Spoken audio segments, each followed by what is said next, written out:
Hi Year 9, welcome to our online videos. I hope you all had a great week last week and enjoyed some downtime, but we're now back into it. So let's get started. Our learning intentions for this week is we're going to explore other themes in Indigenous writing and develop a deeper understanding about what common themes are within Indigenous texts. So we spoke about Ali Cobby Eckermann, her past and how that influences what she writes.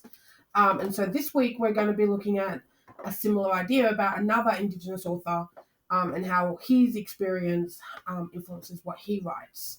So it's important for students to reflect on the human experience and the shared history of Australian citizens. Welcome to the Disney Pixar Gift Week. Thank you for your votes, guys. It's just a little bit of fun. Hopefully it's exciting for you guys. I'm enjoying looking for all the gifts. Make sure you keep voting because we still have 3 weeks worth of lessons to move on with, and I need gifts to feel it. Also, this week is book week, so there's additional activities to celebrate all things books. And that's why we're going to look at that novel that I spoke about earlier. It's called The Boy From the Mish, and it's written by a man called Gary Lonesborough. You're a man who grew up in the far south coast of New South Wales. Now, I actually got to meet this author when me and a select few of students from Lamia went on that excursion. So if you went on that excursion with me, that's the book that we're going to be looking at. If you didn't go, I totally recommend this book for you. It's actually really great. Just be advised that it does have some language in it, and it is about a gay boy. So if you're not interested in reading anything about what it's like to be an Indigenous gay man in modern Australian times, then it might not be for you. But if that doesn't bother you, I totally recommend it. And it explores some modern Indigenous cultural practices, and that's what we're going to be focusing on this week. So let's get started. Lesson 1 is about the author, because how are we going to learn about his books if we don't read about the author? So who is Gary Lonesborough? Now, you might remember this from when we did Ali Cobby Eckermann, I think week 3, where we looked at her background and we looked at her biography, and I asked you to fill out these 3 areas. We're going to do the exact same thing today. So attached to this week's PowerPoint is a collection of excerpts from The Boy From the Mish. You will need this for a majority of activities. If you want to print it out, I would recommend it. That's the way I prefer to work through it. However, it's completely up to you if you just want to read online. I will be reading out loud the major stuff I want you to be looking at, so you can follow along. So Gary Lonesborough is the author of The Boy From the Mish. This week we'll be looking at his debut novel and discussing how modern Indigenous Australians share a common history and a need for storytelling. I think that's the main part I want you guys to understand. When we talk about Indigenous Australia and the way that they tell their stories, it's not just people telling stories. Storytelling is very important to the Indigenous culture of Australia. It's how they share their life, their world.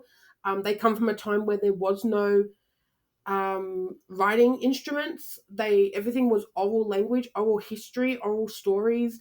So I think that's the main part of this whole unit that I want you to understand, is that Indigenous Australians aren't just telling their stories because they want to tell their stories. They're telling their stories because that's part of their heritage. That's how they explain things to each other, is through storytelling.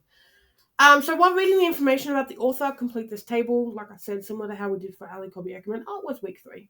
Okay, so if we mention anything about his background, his Indigenous culture, or poetry and writing, that's where you would put them. If you did print it out, you can just color code it. So give each section a different color, and then you can just underline it with those colors. So let's have a look. This is the cover of the book. So whenever you see this, you know that we're reading something from that handout. And let's have a look at the author. So Gary Lonesborough is a Yuin man who grew up in the far south coast of New South Wales as part of a large and proud Aboriginal family. Growing up a massive Kylie Minogue and North Queensland Cowboys fan, Gary was always writing as a child and continued his creative journey when he moved to Sydney to study at film school. Gary has experiences working in Aboriginal health, a disability sector, including experience working with the youth justice system and the film industry. He was Bega Valley Shire's Council Young Citizen of the Year. He won the Patrick White Young Indigenous Writers Award and has received a Copyright Agency First Nations Fellowship. The Boy From the Mish is Gary's debut young adult novel. So we can see here that he's quite an accomplished gentleman. So this is notes from the author. This is in his writing. So this book was informed by my own experiences growing up in a small country town in New South Wales as part of a big Aboriginal family. The story deals with a number of important themes and issues relevant to First Australians, all of which have informed the writing choices I've made.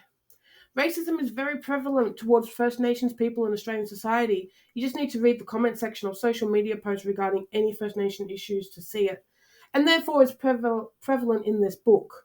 Jackson is a creation of my imagination. The character of Thomas is also a creation of my imagination, and while life has brought me experience working with Aboriginal youth in the out-of-home care system and youth justice system, Thomas is not based on any real person. While Thomas is fictional, many of the issues he faced are real and have informed my writing. Whoops, whoops. Where'd I go? There I go. I encourage you as a reader to do your own research on these issues. The Mish and his neighbour's town, while minimally inspired by a combination of real places, are both fictional creations for the purposes of the story. The characters who live there and the activities that take place on the Mish in this story are all fictitious and should not be taken to reflect the experiences of all people living in Aboriginal communities in New South Wales. This book explores the singular experience of one Aboriginal boy and his journey of accepting his sexuality and finding his place in the world. While Jackson's experience mirrors my own in a number of ways, his life is depicted in the story should not be taken as an accurate reflection of my own. Jackson and mine's experience will differ from the experiences of other First Nation Australian people who identify as LGBTQIA+. Got it. Having said that, one of the reasons I wrote this book was because I hadn't come across any young adult stories centered around an Aboriginal teen coming to terms with their sexuality and accepting who they are. I'd like to think readers of this book as a teen myself might have helped me on my journey, and I hope soon there will be many, many more books like this for Aboriginal and Torres Strait Islander teens and other First Nation teens across the world to read. Okay, so that's basically our introduction to the author. And now we have a little activity here for Book Week. So the theme for this year's Book Week is Old Worlds, New Worlds, and Other Worlds. So this is the promotional poster that was given to the libraries. So write a paragraph explaining what you think this theme means to you. If I said Other Worlds, New Worlds, and other Old Worlds, New Worlds, Other Worlds, what does that mean? Look at this poster, look at the flags, look at the things in the sky. Okay, we've got like ships in the sky, but we also have like kites, and there's like pterodactyls. So just want you to think about what that could mean. And that is the end of lesson 1. I'll see you guys all in the next video. Bye.